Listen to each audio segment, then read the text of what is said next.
Hey everyone. So this morning I checked the channel and we've reached 5,000 subscribers, which is crazy. I can't believe it's come this far. When we started this channel just over a year ago, we started it just for fun, and so far it's been growing really well, and we've had a lot of feedback and people really come on board with what we're trying to put out there. So I really appreciate everyone who has been following along and subscribing and watching our videos. Thank you so much. Now, a lot of you might be wondering where Nick's been. So in the last few videos, especially over the last 6 months or so, Nick has taken on extra workload with his daily job, which means that he's quite busy. So I've been trying to fill in some of that gap and keep the channel alive, because I want to keep this thing going, and you know, we'll hopefully run back into Nick soon when he has a bit more free time. He's actually in Taiwan at the moment, overseas, and he's naturally gonna drop by Japan as well, so very jealous of that. So I don't know where this episode's going, but I'm sure we'll find out by the end of it and something will come together. So all I know is I wanted to start it with a little bit of an update and a show and tell. So I've got a bunch of stuff here on the coffee table.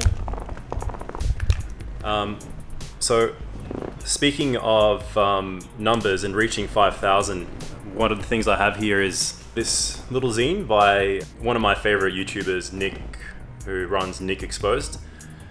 He made this zine, and funny thing is, when I woke up this morning and watched his latest video, it was all about sort of feeling discouraged because of self-doubt, basically. And when I woke up this morning, I saw the channel had reached 5,000.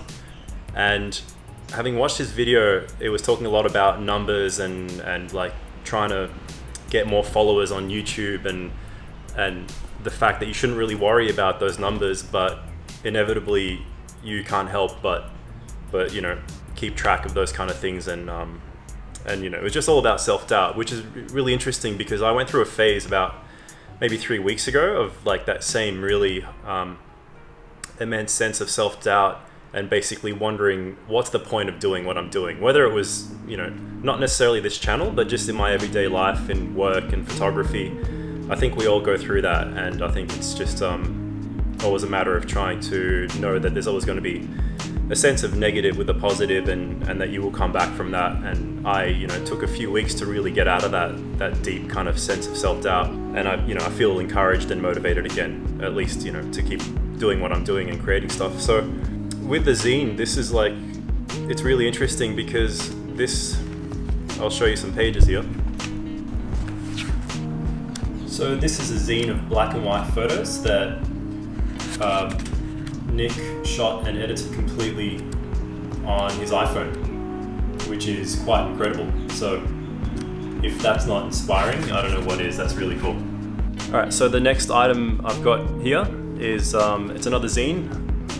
This one's by EduardoPavezGoye. So he's another YouTuber that I enjoy watching, Chilean YouTuber based over in England. And this zine contains some photographs that he shot during a trip to Japan. So obviously I found that quite relatable, being quite a big fan of Japan myself and street photography.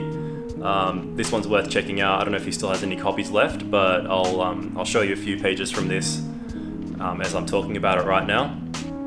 And it's shot on various formats, including square, medium format, X-Pan, 35mm. So that's a really cool one to check out. What else? So I've got this book that I bought recently on Henri Cartier-Bresson. So that one is sort of like a biography. I'm sort of halfway through it at the moment, but that contains some, you know, really good background on how he started and you know, worked his way up through all the different phases of photography, from doing photojournalism onto more surreal work and back and forth and all that sort of stuff. So that's a really good one, an essential read if you are into Henri Cartier-Bresson. And another book I acquired recently was this one called Grafters by a photographer named Colin. So this one was through a workmate who knew I would be interested in it, with a lot of really nice black and white photography. And again, I'll show you some of the photos in this one, but that's a really nice photo book that I was quite surprised by. Some of the stuff in here is amazing, and I got it really cheap, so that was another bonus, but very inspiring stuff in this book. Next up, I'm going to talk about some photos that I've been printing. So over here I've got a print that I've been working on recently. This is from a shot taken in New Zealand, in Queenstown, on Fuji Provia or Agfa CT Precisa slide film, which is essentially the same thing. So that's a matte fiber paper version of it, and here I've got a gloss or luster version. So I'm trying to focus a lot on printing recently, ever since getting my own printer over there, and trying to do prints at home and playing around with different fine art papers. And so far it's been a bit of a learning curve, but it's something that I've always wanted to get into, and until recently used to pay to outsource my printing or use darkroom printing. But for color prints that I want to hopefully one day in the future try and sell, this has been a really cool experience. So I've got quite a few prints here. That's the few different versions of the mountainscape there that I call Queenstown Hill. And I've got a black and white print here taken on Ilford Pan F50. So that's just on a simple Fuji Crystal Archive wet lab print. Got another one here on luster paper as well. This one is Kodak Ektar medium format film. I've got some shots on Velvia here, so I'm slowly working on, you know, printing and matting some of these prints and putting them up on my website.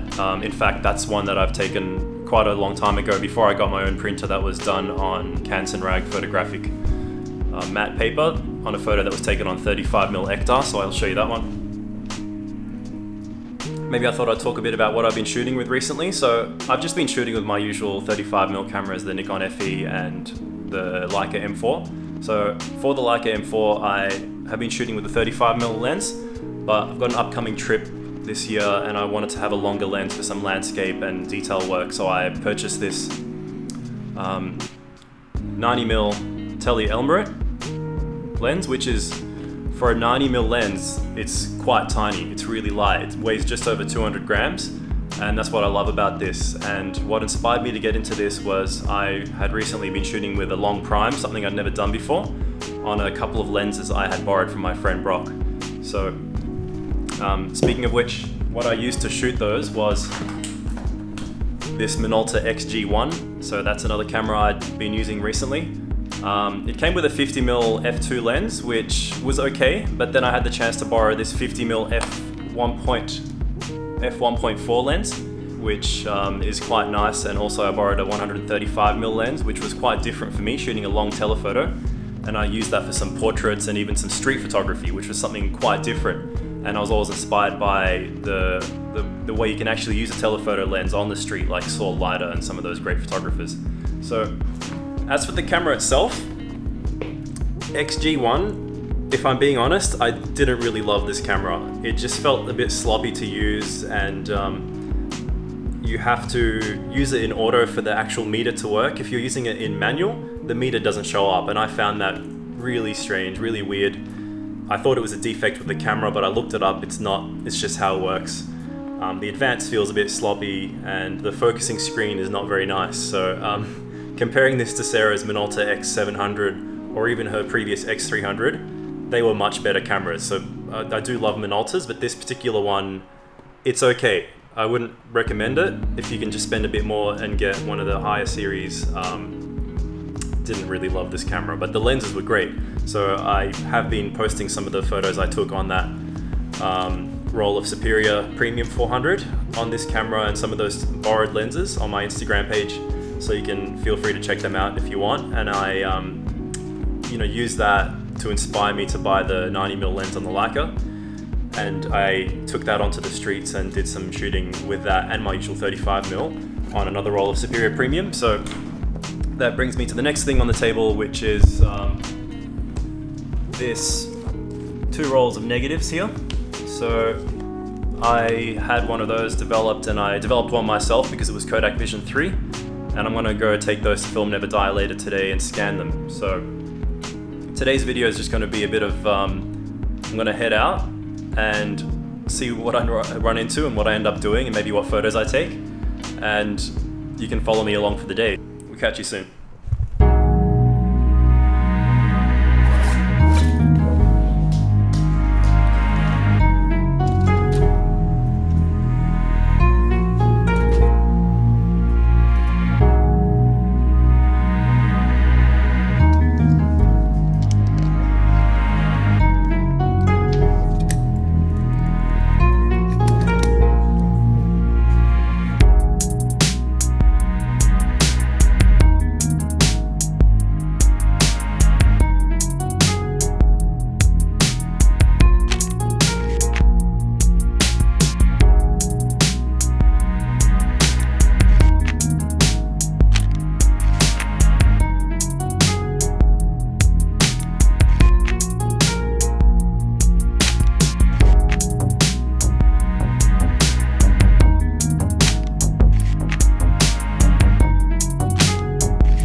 Hey, so I'm here at Film Never Die. I'm with Emil. Hi, I'm Emil. I work here at Film Never Die. I do a lot of your social media, or a lot of the digital content, that sort of stuff. Yeah, nice. update the website, stuff like that. Cool. Yeah. So I just scanned some of my film here today. So for a lot of people who don't know, sometimes I'll develop my own film, especially when I shoot Kodak Vision 250D at home. Yeah. And whenever I have uncut rolls that I've developed, or had developed, I bring them here to Film Never Die to scan. So tell us a bit about the scanning membership.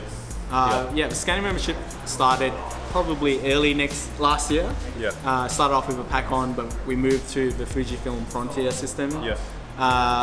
So we have Fujifilm SP500 that we let open for people to sign up and just do their own rolls. Yeah. It sort of frees up the lab from scanning a lot of the film, because that's really like the bottleneck of the developing process. So the scanner outputs close to 18 megapixel for like 35mm. Yeah, that's high res. Yeah, that's high res. Yeah, and it's fairly cheap. It's how much? It's $60 for 6 months. Yeah. So $10 a month. That's cheaper really than good. Netflix. Yeah. It is cheaper than Netflix, and the beauty of it, I think, is it lets people scan their own film and get their own unique result that they want. Yeah. You can do the density, the white balance, exposure. You can do all those settings in the scanning. As you want. Yeah, because it's really a personal thing, actually. Like the aesthetics of a scan, but much like printing, I think. Yeah. And a lot of people who shoot a lot, they come on in, and it just adds to the vibe. Yeah. Photographers hanging out. Yeah. It's a nice community sort of feeling here all the time. Every time I come in, good sense of community. And if you are in Melbourne and you haven't heard of this service, try it out. It's really cool. You can save some money and get your own scans just the way you want them. Or if you're not in Melbourne, you can send them in using mail orders as well. Yeah. Cool. All right, I'll leave you to get back to work. All right. And I'll show the guys some B-roll from around the store. No worries. Thanks. Cheers.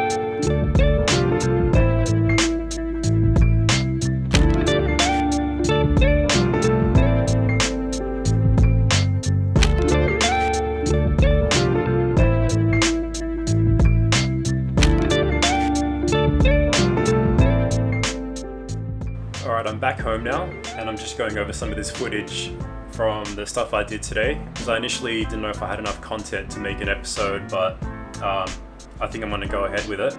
And today I was shooting on Superia Premium 400. This is becoming one of my favorite films, especially for street photography, because it is a 400 speed and it has great colors.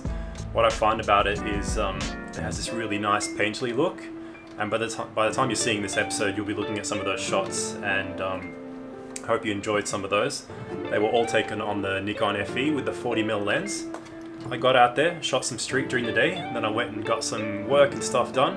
And then by the time I got everything done, I thought, what the hell, I'll get out and shoot the rest of the roll. A lot of people shy away from shooting street photography at nighttime, but I think it's awesome. You can get some really good results. I was really happy with the rolls that I scanned from the Leica M4, including some that I shot using this new 90mm lens.